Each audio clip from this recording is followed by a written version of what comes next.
Guys, तो आज के इस वीडियो में हम डेमोन्स्ट्रेट करने वाले हैं एकेडमी मैनेजमेंट सिस्टम एप्लीकेशन को। ये एक सॉफ्टवेयर है जो कि आप अपने एकेडमीज़ पे लगा सकते हैं और इसमें आप जो है वो चलिए देखते हैं कि इसमें आप कौन कौन से मॉड्यूल्स जो है वो आप अपने एकेडमी के अंदर यूज़ कर सकते हैं। तो फर्स्ट ऑफ ऑल यहाँ पे लॉगिन स्क्रीन, यहाँ पे आपने अपना नेम इंटर करना है और उसके बाद आपने अपना पासवर्ड इंटर करना है। उसके बाद आपने जो है वो लॉगिन करना है। जब आप लॉगिन करेंगे तो आपको एक डैशबोर्ड स्क्रीन नज़र आएगी। इस डैशबोर्ड स्क्रीन में सबसे पहले जो है वो कुछ चीज़ें आपने करनी है।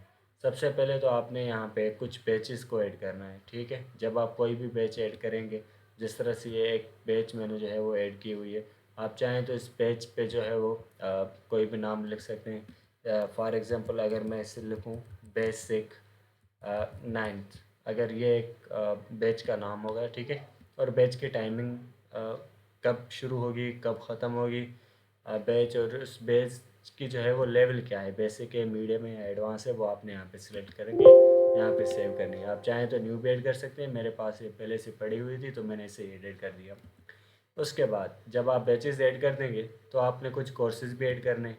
कोर्सेज़ से मुराद ये है कि आप अपने अकेडमीज़ के अंदर कितने कोर्सेज़ जो है वो ऑफ़र करते हैं। आप इंग्लिश, जिस तरह साइंस के कुछ कोर्सेज़ होते हैं जिनमें फ़िज़िक्स, केमिस्ट्री, मैथमेटिक्स ये सारी चीज़ें आ जाती हैं।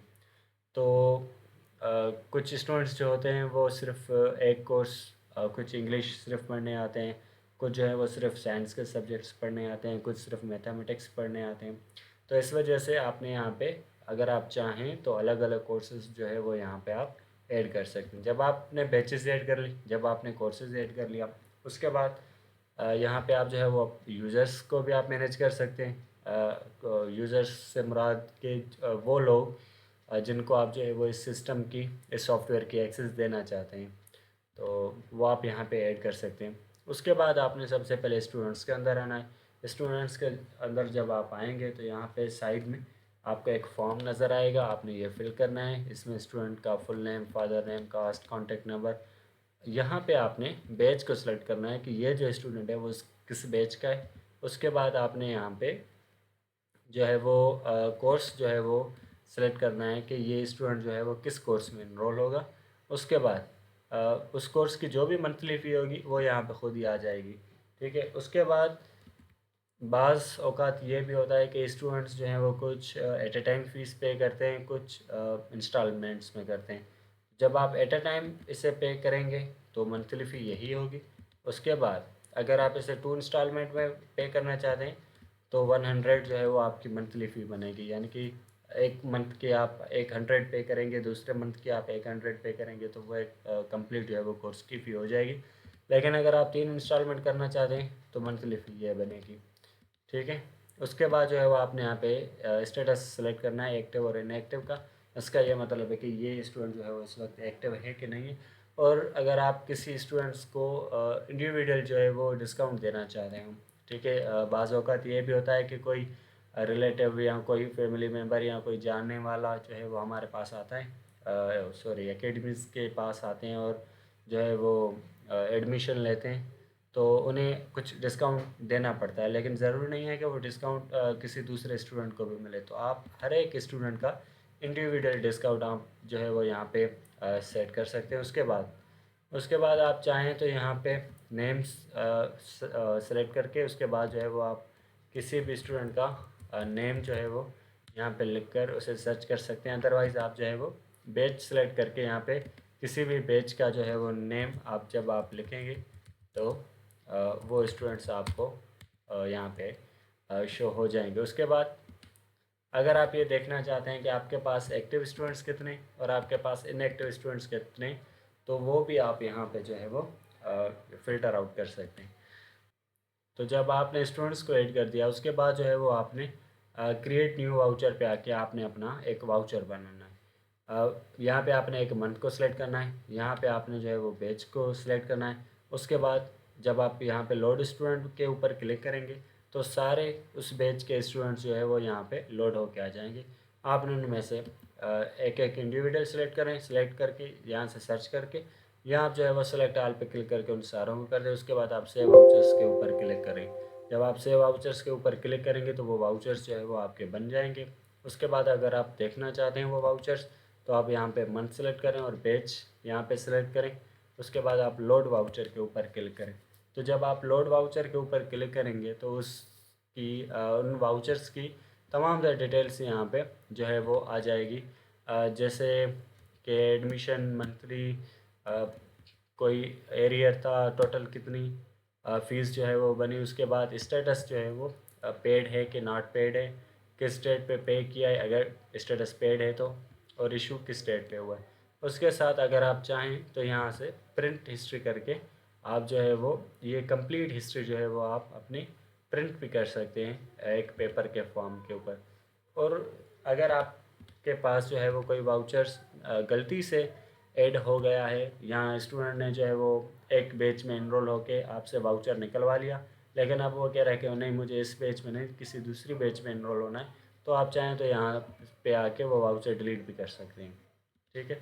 उसके बाद जब आपने वाउचर जनरेट कर लिए, उसके बाद जब भी कोई स्टूडेंट जब भी आप किसी स्टूडेंट से फ़ीस लेंगे तो आप ये स्क्रीन ओपन करेंगे फ़ी पेमेंट और रिसीव फ़ीस की। यहाँ पे आपने बैच को सिलेक्ट करना है और यहाँ पे लोड करना है। वो तमाम तरह स्टूडेंट्स जो है वो यहाँ पे आ जाएंगे। उसके बाद जो है वो आपने यहाँ पे जिस भी स्टूडेंट की फ़ीस को पे करना है, आपने यहाँ से आके पेड जो है वो यहाँ पे सिलेक्ट करना है। उसके बाद बाय डिफ़ॉल्ट पेमेंट डेट जो है वो आज की डेट जो है वो यहाँ पे आ जाएगी। उसके बाद आप चाहें तो यहाँ पे टिक करके उसे अपडेट एंड प्रिंट पे आप जब क्लिक करेंगे तो फीस उसकी पे हो जाएगी, और ऑटोमेटिकली ये एक रिसिप्ट जो है वो थर्मल प्रिंटेड साइज़ की जो रिसिप्ट है वो यहाँ पे जनरेट होके आपकी आ जाएगी। ठीक है। उसके बाद जब आप फिर व्यू वाउचर करेंगे तो यहाँ पे आपको स्टेटस चेंज मिलेगा और उसके साथ पेमेंट डेट भी आपको नज़र आ जाएगी। तो ये था फ़ीस। उसके बाद अगर किसी स्टूडेंट ने पे नहीं की फ़ीस तो आप एरियर्स पे जाके उस स्टूडेंट को यहाँ पे आप देख सकते हैं। ठीक है। तो ये बैच के हिसाब से फ़िल्टर होगा। यहाँ पे बैच का नाम और उस बैच के जितने भी स्टूडेंट्स हैं जिनके पास जो है वो फ़ीस रिमेनिंग है, जिन्होंने फ़ीस पे नहीं की, और उसके साथ यहाँ पे बैच टोटल भी आएगा। बैच टोटल का मतलब कि इस बैच के पास जो है वो कितने एरियर्स हैं और टोटल एरियर्स कितने वो यहाँ पे आ जाएंगे।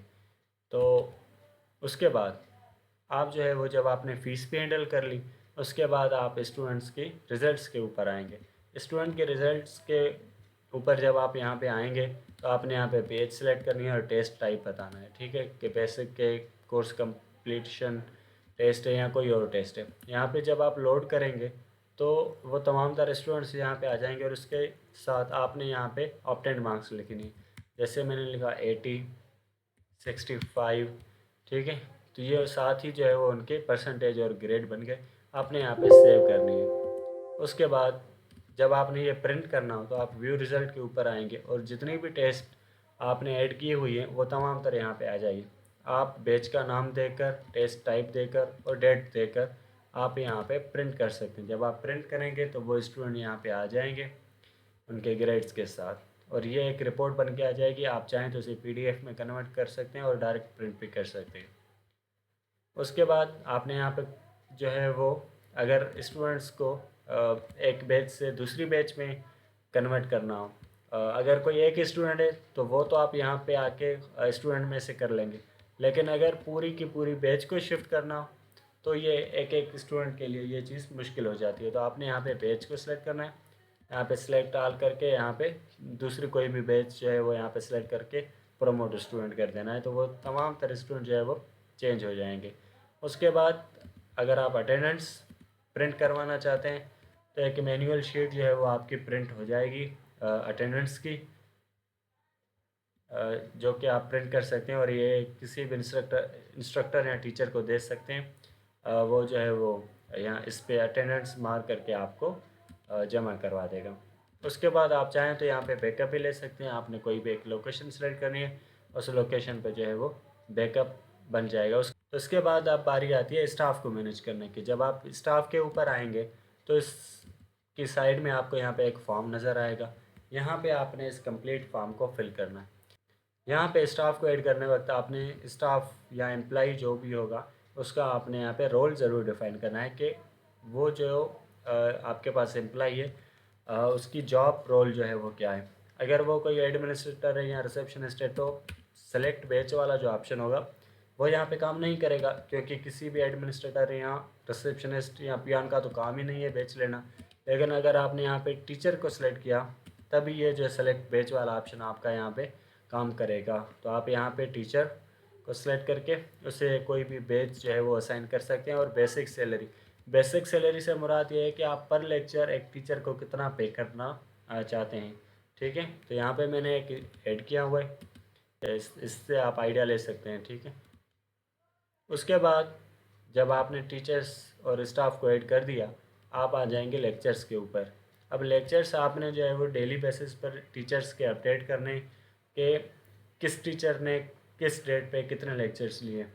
जिस तरह से ये एक टीचर हैं, ठीक है, इन्होंने 5 डेट के ऊपर जो है वो टोटल 5 लेक्चर्स लिए ओवरऑल अपने क्लासेस के या इंगेज क्लासेस के मिलाकर, और उन्हें हम पर लेक्चर पे करें 300 रुपीज़। तो जब आप यहाँ पे सेव पे क्लिक करेंगे, ठीक है, तो ये मंथ एक ही है सितंबर, लेकिन 4th डेट पे इन्होंने 2 लेक्चर्स लिए हैं और 5 डेट पे इन्होंने 5 लेक्चर्स जो हैं वो लिए हैं। उसके बाद जो है वो पर लेक्चर हम इतना चार्ज कर रहे थे और टोटल अमाउंट ये बना।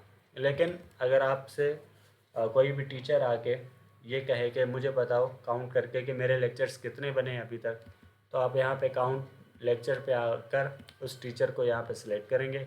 उसके बाद जो है वो आप यहाँ पे जब आप काउंट बटन पे क्लिक करेंगे तो टोटल लेक्चर्स आपको बताएगा कि जी टोटल लेक्चर्स इतने बने इस मंथ के अंदर, और उन लेक्चर्स का जो आपका अमाउंट बना है वो ये है। उसके साथ जब आपने ये लेक्चर्स पे ऐड कर लिए, अब बारी आएगी सैलरी को पे करने की। जब आप पे सैलरी पे आएंगे तो यहाँ पे आपने बताना है कि ये सैलरी किस टाइप की है। अगर आप मंथली सैलरी जो है वो नॉर्मल आप यहाँ पे सिलेक्ट करेंगे, और रोल आपने बताना है। ठीक है, रोल इसलिए कि अगर आप टीचर सिलेक्ट करेंगे तभी जो है वो यहाँ पे टोटल लेक्चर्स और जो टोटल लेक्चर्स वाली फील्ड है वो एक्टिव हो जाएगी। अदरवाइज़ किसी पियोन का या किसी रिसेप्शनिस्ट का तो लेक्चर से कोई काम है नहीं, तो इस वजह से आपने यहाँ पे बताना है। उसके बाद जिस तरह से मैंने एक टीचर को यहाँ पे सिलेक्ट किया तो उसने मुझे टोटल लेक्चर्स और टोटल सैलरी नहीं बताई।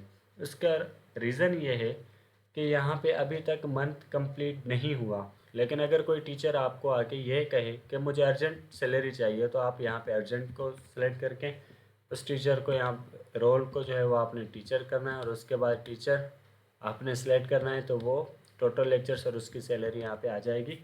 ये खुद ब खुद मंथली में आ जाएगी, लेकिन जब मंथ कंप्लीट हो चुका होगा। लेकिन अगर नहीं तो आप यहाँ पे सैलरी टाइप अर्जेंट करके यहाँ पे ये कर सकते हैं। उसके बाद जब आप सेव के ऊपर क्लिक करेंगे तो आपकी सैलरी जो है वो ऐड हो जाएगी, और साथ ही एक सैलरी स्लिप जो है वो आपकी जनरेट हो जाएगी कि टोटल लेक्चर्स इतने हो, और उसके बाद जो है वो टोटल सैलरी आपकी ये बनी।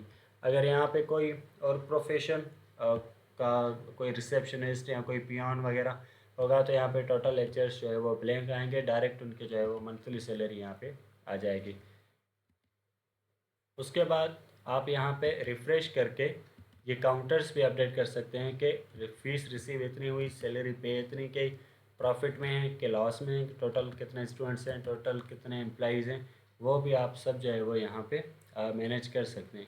उसके बाद लास्ट ऑप्शन आप यहाँ पे आके जब लॉग आउट के ऊपर क्लिक करेंगे तो आपकी जो है वो एप्लीकेशन बंद हो जाएगी। So here academy management system is completed. Thank you so much for your time.